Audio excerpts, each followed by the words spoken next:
Gives me something to be fun. Worst analogy ever. He is not who we're talking about today. Boston adjacent, Boston, there's a word. I love that for me. I love that for all of us. I've been talking a lot today, which sounds all kinds of dark and messed up. Ah. That's why you don't hold all the books. Hi everybody, it's Audrey and welcome back to Chapter and Converse, and welcome to Authors I Want to Read to Zero. So I have talked a real good game about this last year, and I never actually put any videos together, starting with sneak preview, the first person I'm going to talk about, which is Lisa Jewell.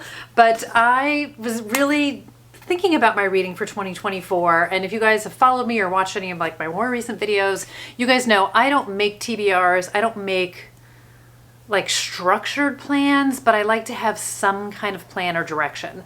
So the Authors to Read to Zero is sort of part of that plan. I'm 100% a mood reader. I definitely make some soft commitments to some things, but I really want to spend this year being intentional with my reading, which is really where I started to go for the second Booktrovert bingo that we did in 2023. And as I was thinking about plans for life in 2024, which obviously includes my reading, one of the big things that I really did not do a great job of last year consistently, and consistency is another one of my themes for 2024, is being intentional and also not just kind of cruising through things. So I feel like I can still be a mood reader, I can still go where the mood takes me, but I also want to it's kind of like the lights in the fog, like when you're driving, you can only see so far ahead of you. So I don't need to see a mile ahead, but I do like to have a couple little, worst analogy ever, road markers along the way. But anyway, these are authors where I have talked a real good game about my love for them, and in some cases I've done a really good job, but I really want to continue to work on their backlist because I love them so much, and I feel like I talk a good game about being a big fan of some of these people, and Lisa Jewell, I have a lot of books to catch up on. So we're going to start with Lisa. I have, and I did some small notes here. She has written 21 books, including what she wrote in 2023, and I have read 9 of them. So that's not bad in the grand scheme of things. A lot of her books, or no, maybe some of her books, I did not do this math. I read when I first discovered her in the early 2000s, pressed pause, picked her back up again, bought all of her books pretty much, I'm only missing a few, and just haven't consistently read them. So I randomly picked up Watching You by her. I felt like I should have a book from each author I'm talking about. But what I would like to do, not all in 2024, although never say never, she is a long-term read to zero author for me because I have 12 books to read, plus whatever she puts out in 2024. So I would like to gradually chip away at her list. So she has kind of 3 different eras of writing as she talks about it.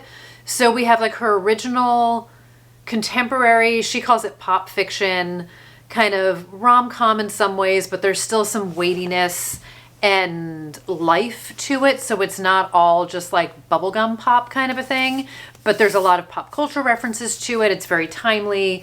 I love it. That's where I first discovered her.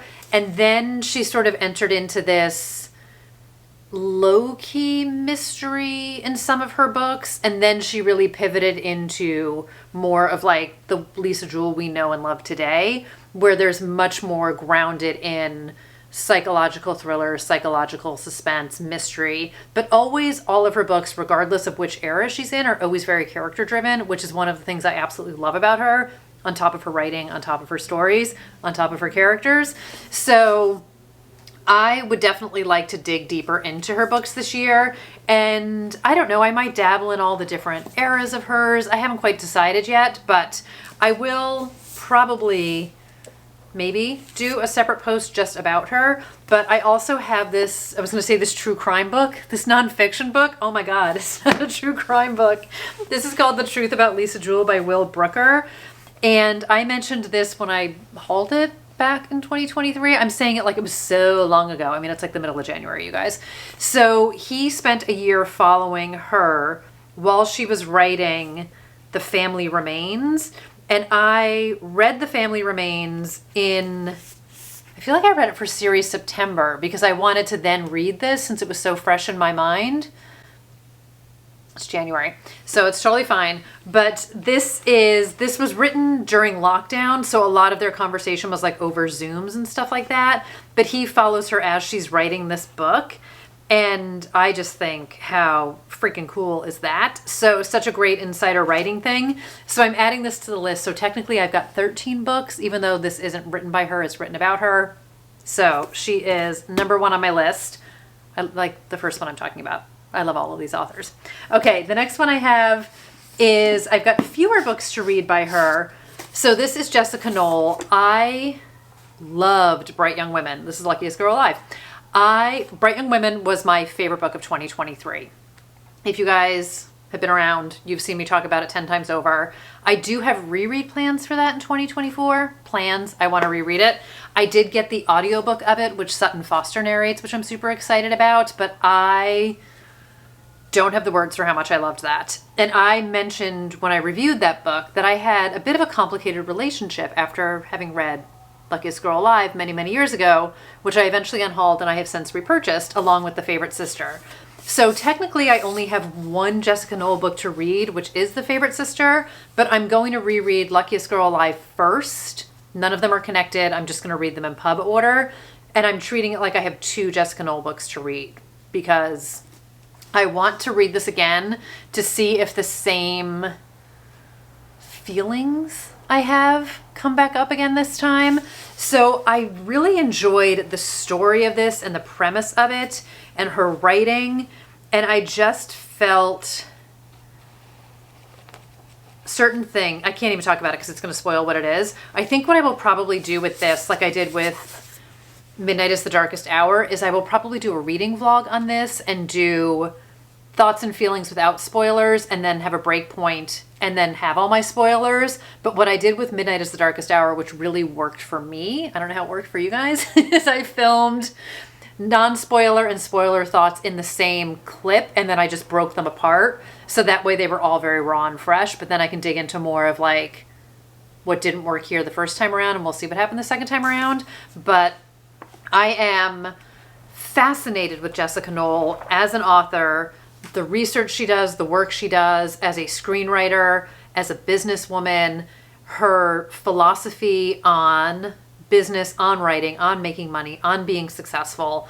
I find her so interesting and inspiring to listen to, and I want to rediscover her in so many ways. Bright Young Women blew my mind off of my head. Like, what she did with that book, from the writing to the characters to the research, to how she told that story, to the impact of that story, how she handled it all. I just, again,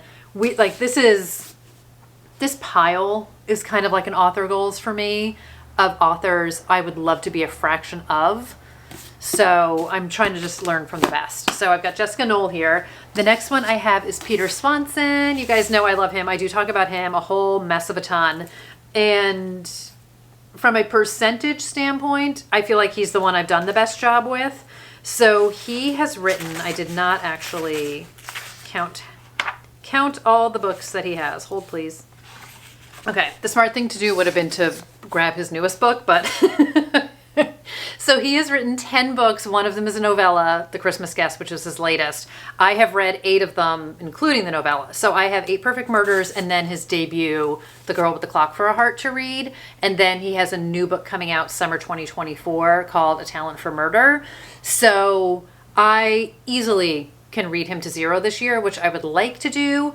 I have this, one of my many toxic traits is like I try to save a book because I don't want to be without something new from one of these authors, and then I go on to just not read it. So I have held off on reading 8 Perfect Murders because this book spoils murders from other books that I didn't want to be spoiled for. But I've kind of reached the point where I've read a couple of them and I think I'm okay with the rest. So we'll see.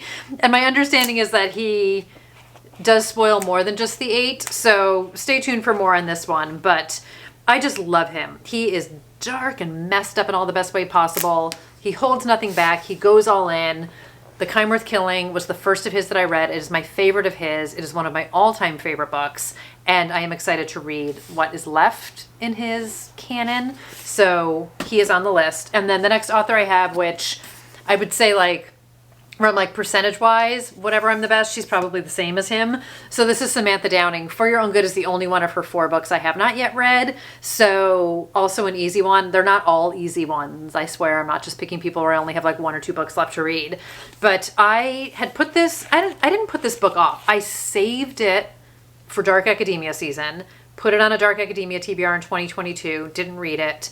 Thought I was going to read it in 2023. Didn't read it. So I would like to read it this year. I don't know for a fact if she's going to have a new book coming out this year. I feel like, I think there was a 2-year gap between this and Twisted a Love Story, which came out last year. But at the same time, I don't need to, like, that's a silly way to live. To hold on for the rainy day. It is saving the good purse for the special occasion where you should just use the purse every day of the year, saving the book for the special occasion. I talked about this in my epic fail video for my 23 and 23, where like I'm saving the Riley Sager, Todd Ritter. He is Todd Ritter, Riley Sager's the pen name. I'm saving the Todd Ritter books for like a special occasion, but I have no such occasion. I just need to read them. So he's also low-key on this list, but unofficially he's not on the list. He is not who we were talking about today. Next up on my list is Catherine Ryan Howard. So she has written 7 books. I have read 3 of them. So I kind of like joined her in the middle and read forward. So I have her newest book, The Trap, still to read, which I've heard fantastic things about. And then I have 3 of her older books left to read. So one of them is Distress Signals. I've been talking a lot today. So I have Distress Signals, The Trap, Rewind, and The Liar's Girl. The Liar's Girl has serial killer vibes. I honestly think that might be the first one I pick up, although I think The Trap is also serial killer vibes, kind of based on a true story. And then Rewind is, I want to say it's like set at a hotel motel where I think there's like someone put cameras and stuff in the room and is watching people, which sounds all kinds of dark and messed up. She is another all-in dark and messed up, I love everything about her kind of a writer.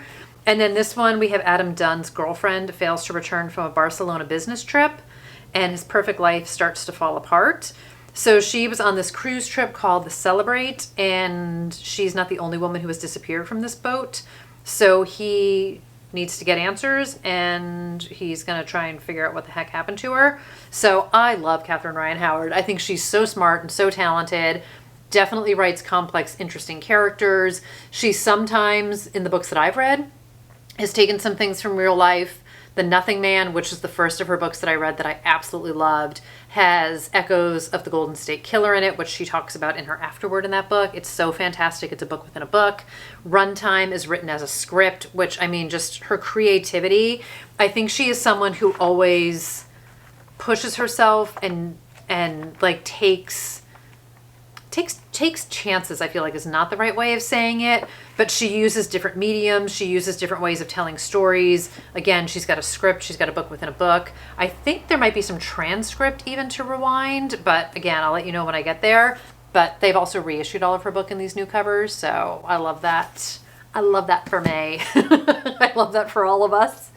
And then the last author I have, which I'm arguably, other than Lisa Jewell, doing the worst at, is Joanna Schaafhausen. And this is All the Best Lies. This is the 3rd book in the Ellery Hathaway series. There are 5 books in this series. I've read the first 2. And then she has an Annalise Vega series where there are 3 books to date, I want to say. And I've read none of them.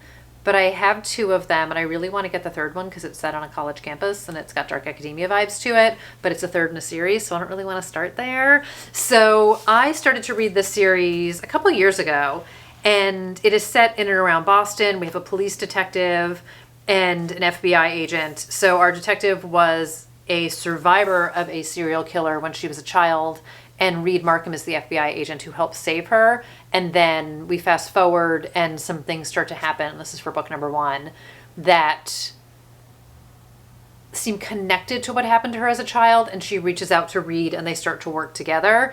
And we get to see the cases as they work on them together, which I very much like. So I want to see more of the series, read.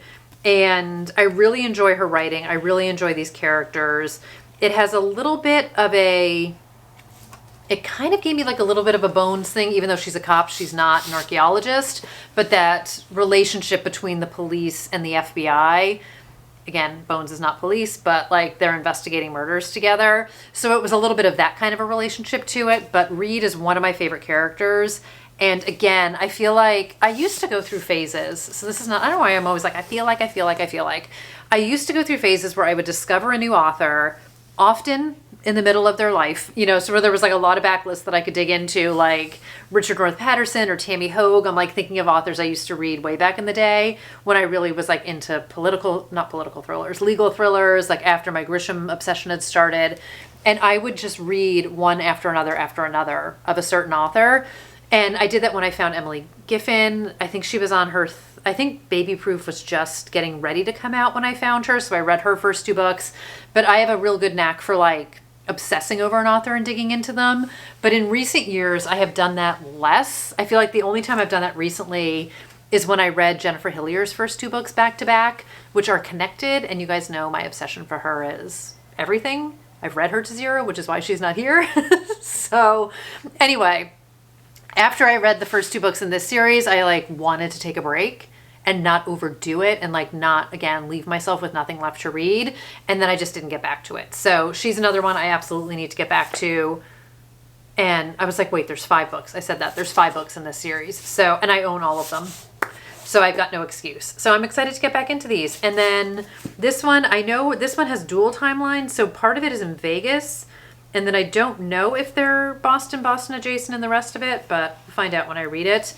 But I'm a sucker for anything Boston adjacent, Boston, there's a word. And then eventually someday, Patricia Cornwell is always on the Read to Zero list, unofficially, officially on the list. This is like as time passes. And sort of similarly with Agatha Christie, I am doing the Read with Christie this year, which is like a book a month, but I'm going to, in some months, aim to do more than one. So there are 12 books that are picked out. It's over different decades is how you're supposed to select them. And the idea is you either read the book that they pick or you select a different book she wrote in that same decade. So I did finish The Mysterious Affair at Styles, which is her first book, which I've already read. So I did a reread on audio, but I'm going to pick a different book from the 20s to read for this month. And I would love to just gradually work my way through her collection as well. So again, not in publication order, just as I feel drawn to her books. But she's another author that I would like to work at. But on the official Read to Zero list, these are my people. And this is what I would like to do this year. And then in a little bit of time to come. So I don't know why I'm gathering them all together, like I'm prepping for my thumbnail while we're all still talking. But let me know, do you have any authors that you are planning to read to zero? That's why you don't hold all the books. So let me know, are there authors that you are planning to read to zero that you would like to read more from, that you are focusing on at all this year, or are you just doing whatever feels right to you? I would love to know, because I feel like these kinds of projects they're like fun challenges to myself. And again, I don't need a reason to get excited about reading because I'm basically always am. But the idea, one of the ideas behind Bingo was always intentional reading. I love to be able to check things off of a list, having some fun with it. And I feel like this kind of directional reading just gives me something to be fun. Gives me something to be excited about, and just add some more fun to, you know, I don't know, it's another page in my reading journal. So on that note, I am so excited that you guys are still here. If you have not already quit this video, thank you so much. I realize I'm very rambly today. So thank you guys so much for watching and for being here today and for hanging out and for always coming back for more. And there's more videos coming. When and what, I'm not totally sure. I still need to do my most anticipated of 2024. As of the time I'm filming this, as of the time you see this, TBD. I will have my February most anticipated releases. I will have my January wrap up. I have started the year super strong, knocking on wood. I've just read some really good books so far and I'm feeling just excited about reading. I did take a couple weeks off from writing around the holidays because it was tricky, and I honestly think my brain just needed a break. And it was one of the best things I did because I definitely was just writing garbage at that point just to write, and it was not productive. And when you're on a second draft, like, that's not the way to go. And I spent a lot of my non-writing time reading, which has felt just really good and has definitely got me back into it. And then I started writing again, and I feel like I just have like a fresher feeling, and I'm getting closer to the end of the second draft. So that saga continues. That's a story for a different day. But until then, take care, everybody. Thank you so much again for being here, and I'll see you in the next video. Bye, everybody.